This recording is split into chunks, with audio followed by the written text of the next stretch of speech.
The longest word in most modern English dictionaries is a medical term.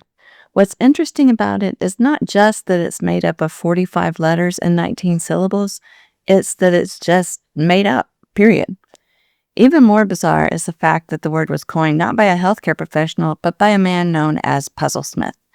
This is the story of P45, the medical term that most medical professionals will never use. Medical language is often mystifying. Hemangioendothelioma, adenohypophysis, lymphoscintigraphy. If mastering medical terminology feels akin to trying to learn an entirely different language, that's because it is, for most of us at least. Western medicine's roots trace back to Hippocrates, so it makes sense that Greek would be the language of medicine, at least at the outset. With the advent of the Roman Empire, Latin terms emerged to coexist with Greek terms, and some Greek and Arabic terms were Latinized along the way as well. It will be easy to assume that medical language simply aligned with the dominant language of the educated class at the time. But if that's the reason behind the origin of many terms, why do we continue to use and create novel words based on those languages today for a field that rapidly and continually evolves? Why use a dead language for a field that's very much alive? Honestly, it's not as much of an enigma as it might seem. The National Puzzlers League is a group of people who love puzzles. If we were to borrow from the Greek, we might call them logophiles because the rank and file love words. Word games, word puzzles, word play, all play to the crew or the group members. The group got their start in 1883 when they were known as the Eastern Puzzlers League. They've been in existence since, changing names in 1920 to the one they go by today. Modern-day MPL puzzlers, or the individual members, meet online but also continue the tradition of in-person meetups, which includes their annual convention. Members are known to each other by their nom, think nom de plume. Each crew member selects their own nom, as did Everett M. Smith. Puzzlesmith, as he was known to his fellow puzzlers.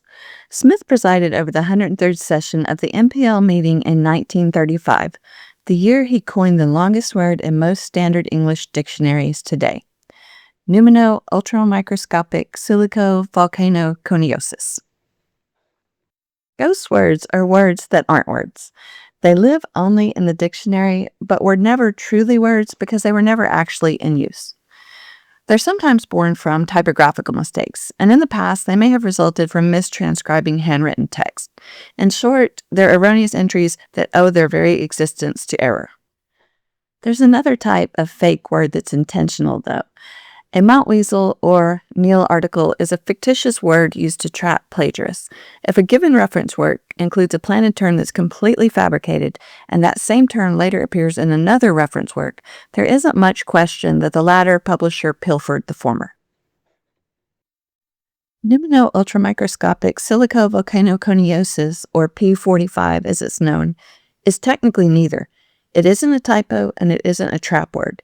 Everett M. Smith dreamt it up, true, but what is equally true is that it could describe a medical condition. Merriam-Webster's Medical Dictionary defines P45 as a pneumoconiosis caused by inhalation of very fine silicate or quartz dust.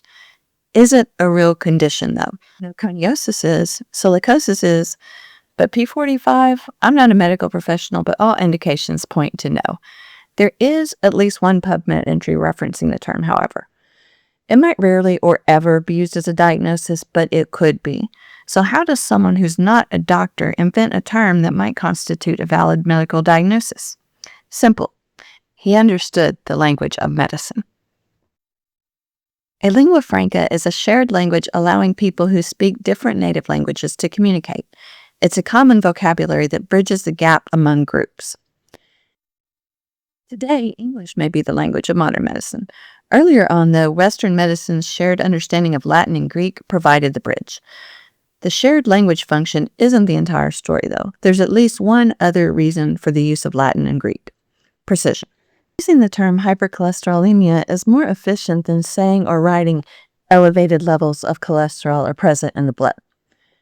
These seemingly overly complicated words are often the simplest means to convey complex information with efficiency and precision. While they appear cryptic to those unversed in the language, the only thing required to remove the mystery is an understanding of the rules, and Puzzlesmith had mastered the jargon. Everett M. Smith was the president of the National Puzzlers League in 1935. Reportedly, the February 23, 1935 edition of the New York Herald Tribune contained the headline, "Puzzlers open 103rd session here by recognizing 45-letter word."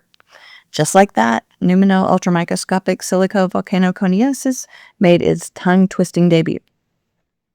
Some suggest Smith invented it with the sole purpose of nabbing the longest word title. Others hinted it could have been a satirical jab at the ever-increasing word inflation of medical terms. In other words, he devised to mock what he reportedly saw as needlessly complex terminology. Ironically, though, it may have illustrated just the opposite by showing that medical terminology functions to accurately convey complicated information in a streamlined fashion. Once you master medical terminology, you not only understand the language, you also possess the ability to contribute to the lexicon. Is it likely? Probably not, but still the possibility exists that one day you too will assemble the pieces and become a modern-day medical puzzlesmith.